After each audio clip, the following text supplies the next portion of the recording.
Okay, Beseda. So we're up to new Siman Lamed Hey, very short Siman.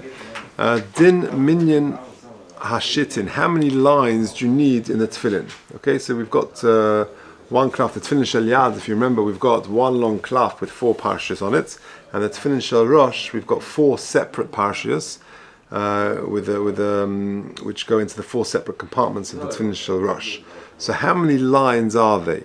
So says the Mechaber, Noagu b'minyan hashitin lichtev b'shel yad shiva shitin. The Tefillin Shel Yad has 7 lines.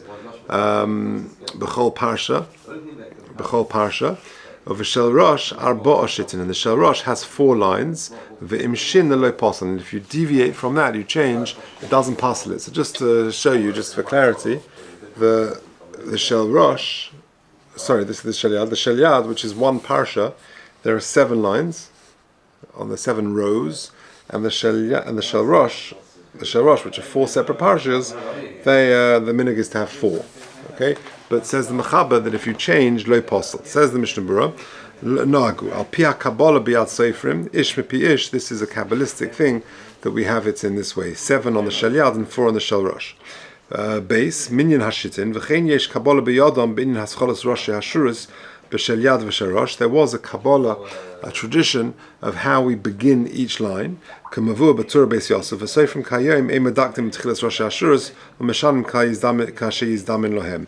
But nowadays the seifrim, they're not particular about it, and they don't have to always start the line with the same words, and they don't have what the beis Yosef and they're talking about. However, if you look in footnote number 1, the Keses HaSofer says, Sheyesh li zohem ma'od las ashur shavis. They may not be particular about which word starts the line, but the lines have got to be starting at the same point. Shaloti achas nichneses v'achas yotzes. You can't sort of be. It's got to be in a flush. It's got to be straight. That even one letter, shouldn't be over the line. Like we've said previously, because it's the Hidur. Continues the Mishnah Berurah,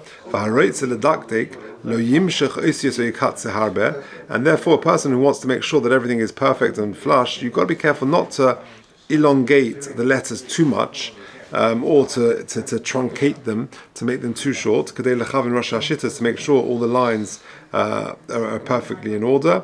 In other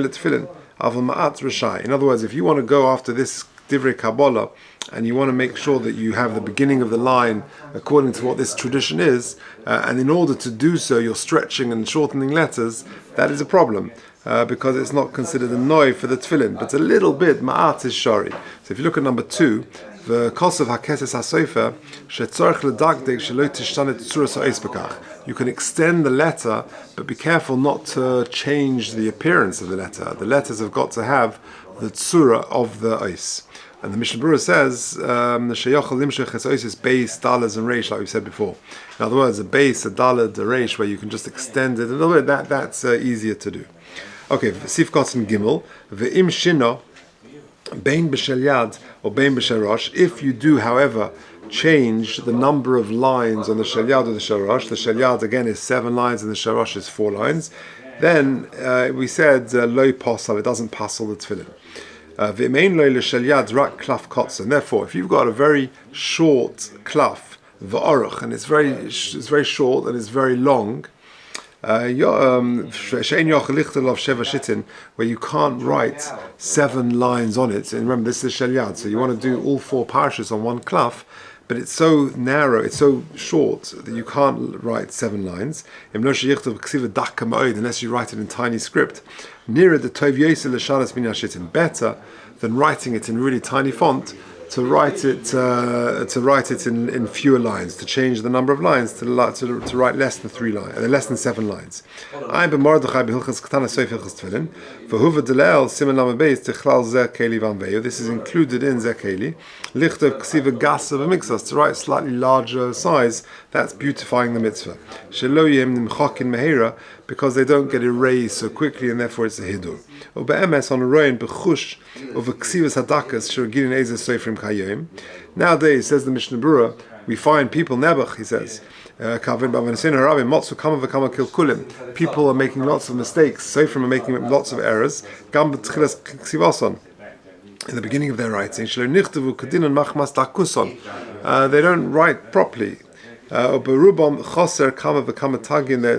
are many things, letters which are missing, and tagin, which are the crowns of the letters, the shatneskats, which you put on these letters, on the letters, shin, ayin, tes, nun, etc. That is a din in the Gemara. You've got to do tagin, and there are errors. People leave these out. That even b'diavad the tefillin are no good. But a person's got to be very careful not to buy parshas where they have these errors. You've got to check them properly well beforehand. The yeda mikos of parshas, like we've said all along, who writes the parshas is critical because there's so many mistakes that you won't know about. They're not apparent to the eye. The parshas keila motzu moed to kosvein hemadayin na'orim. Some of the writers are very young. Shlo yodu klal din eksiva sefer Torah mezuzos. They don't know the halachas. And therefore, you've got to be very careful that you're getting tefillin from people who have written Sefer Torah mezuzos properly, as we've said so far.